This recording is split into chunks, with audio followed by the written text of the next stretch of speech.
श्री शिवाय नमस्तुभ्यम। आप सभी पर महादेव और देवी पार्वती की कृपा सदा बनी रहे।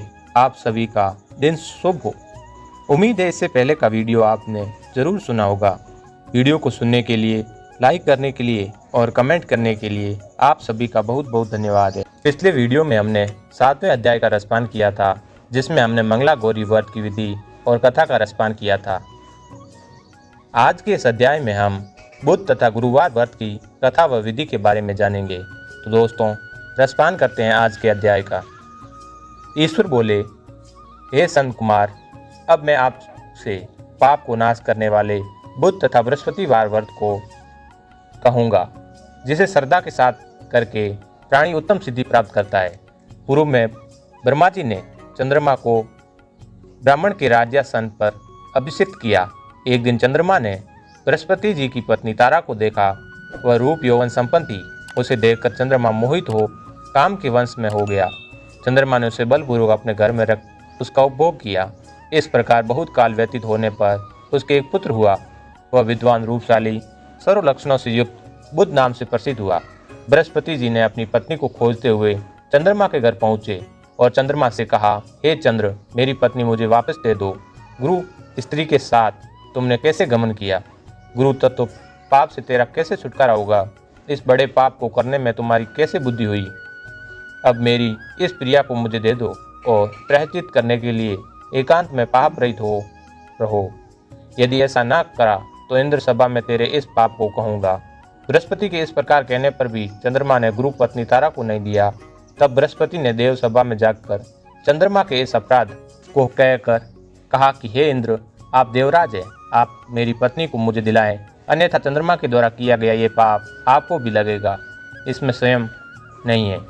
यह सुनकर क्रोधित हो इंद्र ने चंद्रमा को बुलाया और आज्ञा दी कि हे चंद्र, गुरु बृहस्पति की पत्नी को दो।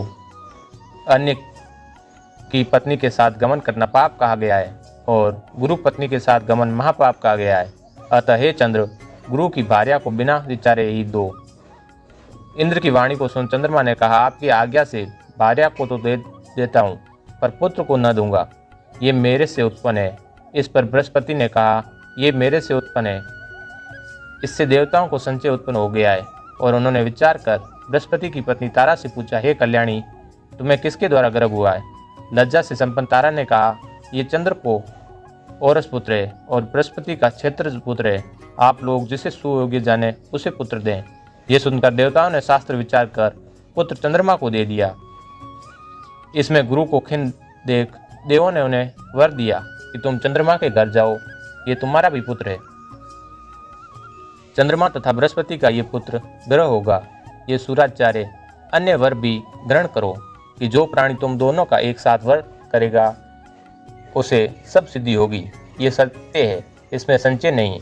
श्रावण मास में बुधवार और गुरुवार के दिन जो दोनों अर्थात बृहस्पति और बुध की मूर्ति लिखकर पूजा तथा दही का भोग लगवाएंगे, उन्हें स्थान के भेद से अलग अलग फल प्राप्त होंगे। मूर्ति को झूले पर लिखकर पूजन करने की दीर्घायु तथा सर्वगुण युक्त पुत्र प्राप्त होगा। खजाने में मूर्ति लिखकर पूजन करने से खजाने की वृद्धि होती है तथा उसका श्रेय नहीं होता। पाकशाला में लिखकर पूजन करने से पाक वृद्धि और देवागार में लिखकर पूजन से देव की दया होती है। शयन ग्रह में लिखकर पूजने से स्त्री का वियोग कभी नहीं होता। धान्य ग्रह में पूजने से धान्य की वृद्धि होती है। इस प्रकार 7 साल व्रत करके उद्यापन करें। उद्यापन करने के पहले दिन अधिवासन कर रात्रि जागरण करें। सुबह स्नान आदि नित्य क्रम से निवृत्त होकर सोने की प्रतिमा का निर्माण कर विधि पूर्वक पूजन करें। अग्नि की स्थापना कर तिल, घी तथा खीर की आहुति दें। चिचिड़ा तथा पीपल की लकड़ी से होम कर पूर्णाहुति करें। मामा तथा भांजे को भोजन करा, अन्य ब्राह्मणों को भी भोजन कराएं। इस प्रकार 7 साल तक व्रत और फिर उद्यापन करने वाले प्राणी की सब इच्छाएं पूरी होती है। उसे बुद्ध का ज्ञान और गुरु गुरुता देते हैं। सनत कुमार ने कहा, हे भगवान, आपने जो मामा और भांजे को भोजन कराने को कहा, कृपा कर उसका कारण बताएं। ईश्वर बोले, हे सनत कुमार, पहले समय में 2 दरिद्र मामा तथा भांजे थे। वे दोनों भोजन के लिए घूमते हुए किसी सुंदर नगर में पहुंचे। वहाँ उन्होंने प्रत्येक घर में श्रावण महीने के व्रत होते हुए देखे। वहाँ उन्होंने हर एक वार के व्रत होते हुए देखे, परंतु बुध तथा गुरु का व्रत कहीं नहीं देखा। तब उन्होंने आपस में विचारा कि सब जगह सूर्य तथा अन्य वारों का तो व्रत हो रहा है, लेकिन बुध तथा गुरु का व्रत कहीं नहीं हो रहा। अतः हम दोनों बुद्ध तथा गुरु का व्रत करेंगे। लेकिन व्रत विधान न जानने से फिर दोनों संचय पत्र हो गए। तब उसी रात उन दोनों को स्वप्न में व्रत की विधि ज्ञात हुई। दोनों ने सुबह विधि पूर्वक व्रत को किया। व्रत के प्रभाव से वे धनवान हो गए तथा दोनों का ऐश्वर्य दिनों दिन बढ़ने लगा। इस प्रकार 7 साल तक व्रत कर वे पुत्र पौत्रों से संपन्न हो गए। बुद्ध तथा गुरु ने प्रत्यक्ष होकर उन्हें व्रत दिया कि आप दोनों ने हमारे व्रत का सुविचार किया, अतः आज से इस शुभ व्रत को जो करेगा वह नीचे ही मामा तथा भांजे को भोजन करवाएगा और अंत में हमारे लोग को प्राप्त होगा। इति श्री दोस्तों, ये था आज का अध्याय।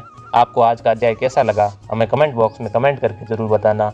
और आपको आज का वीडियो पसंद आया तो वीडियो को एक लाइक करके धार्मिक बातचीत यूट्यूब चैनल को सब्सक्राइब करके एक बार कमेंट बॉक्स में लिखें ओम नमो शिवाय, हर हर महादेव।